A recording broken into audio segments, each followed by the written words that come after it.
கர்த்தருடைய நாமத்திற்கு மகிமை உண்டாதாக. திக்கட்டப்பின் ஜெபத்திலிருந்து தேவனுடைய செய்தியை பகிர்ந்து கொள்ள அடியனுக்கு கொடுத்த அந்த கிருபைக்காக கர்த்தருக்கு கொடாது நன்றி.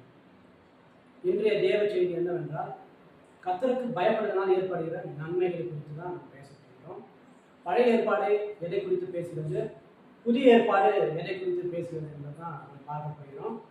2 தீமோத்தேயு 1ஆம் அதிகாரம் 7ஆம் வசனம் சொல்லுது, தேவன் நமக்கு பயமுள்ள ஆவியை கொடாமல் பெலனும் அன்பும் தெரிந்த புத்தி உள்ள ஆவியை கொடுத்திருக்கார் என்று வேதம் சொல்லுகிறது. இங்க நமக்கு பாத்துங்க, பெலனும் அன்பும் தெரிந்த புத்தி உள்ள, இந்த 3 கருத்தை தான் ஆண்டவரத்துல நம்ம பேச போகிறோம். அந்த கருத்தை நிச்சயமாகவே உங்களோடு பகிர்ந்து கொள்ள கர்த்தர் செய்த ஈவுக்காக நான் நன்றி தெரிவிக்கிறேன். முதலாவது பாருங்க, மல்கியா 4ஆம் அதிகாரம் 2ஆம் வசனம் சொல்லுது, கர்த்தருக்கு பயப்படுவதன் மீது நீதியின் சூரியனை நான் உதிக்க செய்வேன், அவர் செட்டை கீழ் ஆரோக்கியமும் அவர் வெளியே சென்று கொழுத்து கன்றுகளைப் போல வருவார். அது என்ன கர்த்தருக்கு பயப்படுதல்? அவருடைய வேதம், அவருடைய வேதத்துக்கு பயப்படுவதன் மீது கர்த்தர் நம்ம மீது என்ன பண்றாருன்னா நீதியின் சூரியனை உதிக்க செய்வார். நம்ம கொழுத்து கன்றுகளை போல வளரும். அதனால கர்த்தருக்கு பயப்படுறது அந்த வேதத்துக்கு பயப்படணும். அப்படி பயப்படும் போது கர்த்தருடைய அந்த நீதியின் சூரியன் நம்ம மேல உதைக்கும், நாம் எல்லோருக்கும் சாட்சிகளாக இருப்போம். அங்கே பார்க்கணும், தீமோத்தேயு என்ற வாலிபனுக்கு எழுதுறாங்க, அவன் சபை நடத்த முடியாம தவிக்கும் போது, பல்வேறு விதமான கஷ்டங்கள் ஏற்படும் போது பவுல் அவருக்கு அருமையான ஒரு வசனத்தை சொல்லியிருக்காரு, தேவன் நமக்கு பயமுள்ள ஆவியை கொடாமல் பெலனும் அன்பும் தெரிந்த புத்தி உள்ள ஆவியை கொடுத்திருக்கிறார்.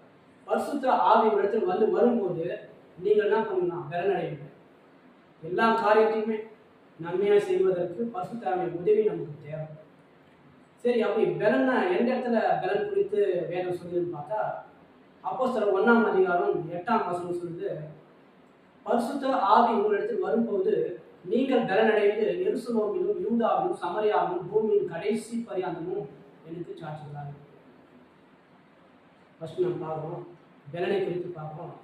பலன் வந்தால் என்ன ஆகும்னா, இந்த பூமிக்கு நீ ஆவியாருடைய வல்லமை பெற்று நீ சாட்சியாக இருப்பது என்று ஆண்டவர் சொல்கிறாரு. சகரியாவை 4:6 நம்ம பார்க்கணும். அதில் ஒரு வசனம் சொல்லுது, பலத்தினாலும் அல்ல பராக்கிரமத்தினாலும் அல்ல ஆண்டவர், என்னுடைய ஆவினால் தானே ஆகும் என்று சேனையின் கர்த்தர் சொல்கிறார். பெரிய பருவதமே ஏமாற்றம் செவ்வாவேலுக்கு முன்பாக சமபூமி ஆவாய். அங்கே பாருங்க, பலனடைந்து சாட்சியாக இருக்கணும்னு புதிய ஏற்பாட்டில் அப்போஸ்தலர் 1:8 சொல்றாரு.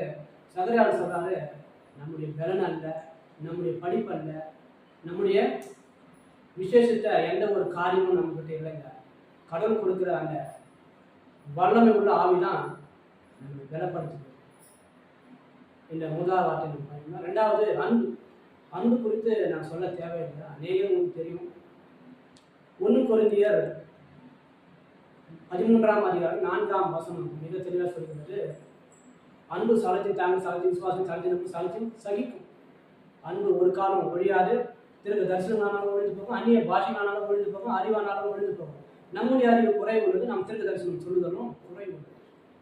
அதே வசனத்துல 10ஆம் அதிகாரம் நினைக்கிறேன், இப்போது விசுவாசம், நம்பிக்கை, அன்பு இவ்3 நிலைத்திருக்கிறது, இவைகளில் அன்பே பெரியது. இந்த உலகத்துல அன்புதான் மிகப்பெரியது என்பதை ஊழியக்காரர்களாகிய நம்ம சகோதர நீங்கள் அன்பை பெற்றுக்கொண்டுதான் வல்லமை உள்ளவர்களாக மாற முடியும் என்று சொல்லி அந்த 2வது காரியமான அன்பை குறித்து நான் சொல்லிவிட்டேன். அதுக்கப்புறம் பார்த்தீங்கன்னா 1 யோவான் 4ஆம் அதிகாரம் 18ஆம் வசனம் சொல்லுது, பூரண அன்பு பயத்தை புறம்பே தள்ளிடும். நமக்குள்ள பயம் வரும், பயப்படுறதுனால நம்ம பரலோகத்துக்கு போக முடியும். அதனால அந்த பூரண அன்பை பெற்றுக்கொண்டால் மட்டும்தான் இப்படிப்பட்ட காரியங்கள்லாம் நம்மளால செய்ய முடியும் என்பதை தேவன் நமக்கு உணர்த்துகிறார். அதுக்கப்புறம் 3வது காரியம் என்னவென்றால் நிச்சய அடக்கம். நிச்சய அடக்கம் என்று சொன்ன உடனே நம்முடைய வேதத்துல பார்க்க வேண்டிய முதலாவது மனிதன் யாருன்னு பார்த்தா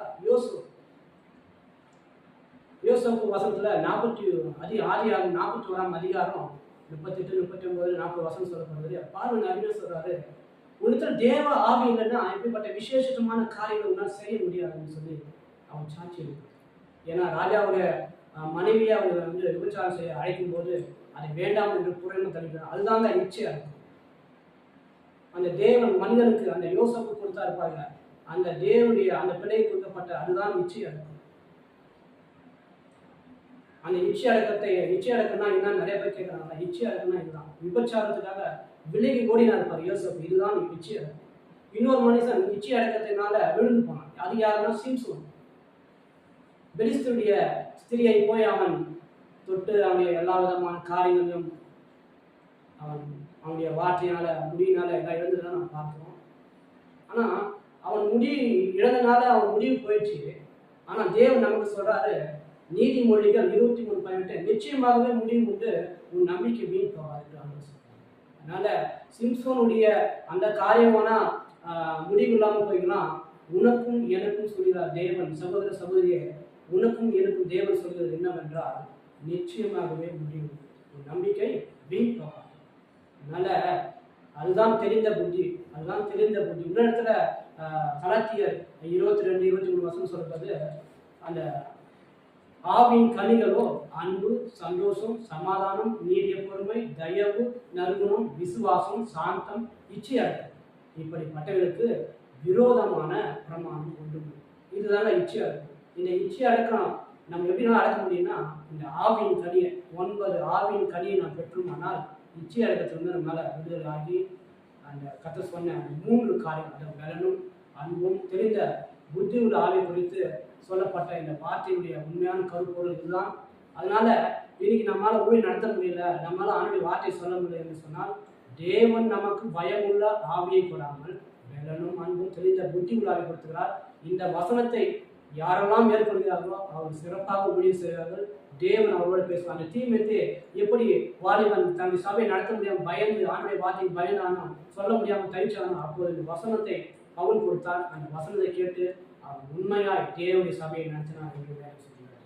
அதனால தொடர்ந்து நாமும் பய ஆவி இருக்குமானால் கர்த்தர் நீக்குவார். தேவனுடைய வேதத்துக்கு நம்ம பயப்படணும். அதுதான் மல்கியா 4:2 சொல்லிட்டு கர்த்தருடைய வார்த்தைக்கு பயப்படணும். இந்த வேதத்துக்கு பயப்படணும். இது சும்மா ஒன்றும் எழுதப்படல. இது 25,000 முறை பரிசோதிக்கப்பட்டு உண்மை நிலவரத்தை கண்டுபிடித்து யாராலுமே இதை ஜெயிக்க முடியல. அந்த அளவுக்கு இந்த வேதம் மிக தெளிவாக இருக்கிறது. நம்ம இந்த வேதத்தை நம்ம கையில் தூக்குறோம், ரொம்ப கஷ்டமாக நினைக்கிறாங்க. இதை கலாத்தியர் 3:13 மிக தெளிவாக சொல்லுது, மரத்து தூக்கப்பட்ட எவனும் சபிக்கப்பட்டார் என்று எழுதுகிறபடி கிறிஸ்து இயேசு நமக்காக சாபமாகி நியாயப்பிரமாணத்தின் சாபத்திற்கு நம்ம நீங்களாக்கி மீட்டுக் கொண்டார். இன்னைக்கு நான் கையில் பைபிள் எடுக்கிறதுக்கு காரணமே அவருடைய ரத்தம் சிந்தப்பட்டது. சாதாரண அவர் ரத்தம் சிந்தப்பட்டது. அப்படிப்பட்ட இந்த பைபிளை நான் தொடுவதற்காக தேவன் எனக்காக சிலுவையில ரத்தம் சிந்தித்தார் என்று சொன்னால், இந்த பைபிளை எந்த அளவுக்கு நாம் படிக்க வேண்டும் பயபக்தியோடு. அதுதான் இன்னைக்கு இந்த திக்கற்ற ஜபத்துல ஆண்டவர் சொல்கிற காரியமா இருக்குது. சகோதர சகோதரிகளே, யாருக்காக பயப்படாதீங்க, கர்த்தருடைய வேதத்துக்கு மட்டும்தான் பயப்படணும். நீங்கள் கர்த்தருடைய வேதத்துக்கு பயந்தீங்கன்னா நீதியின் சூரியன் உங்கள் மீது உதைக்கும். நீங்கள் கொழுத்த கன்றுகளை போல வெளியே சென்று வளருங்கள். எல்லா விதமான தீங்கிற்கும் ஒரு விலகி காப்பார். இந்த அடியனுடைய இந்த செய்தியை கேட்ட ஒவ்வொரு சகோதர சகோதரிக்கும் இயேசு கிறிஸ்து நாமத்தால அன்பின் வார்த்தையை சொல்லி என்னுடைய கருத்தை முடிக்கிறேன். ஆமென்.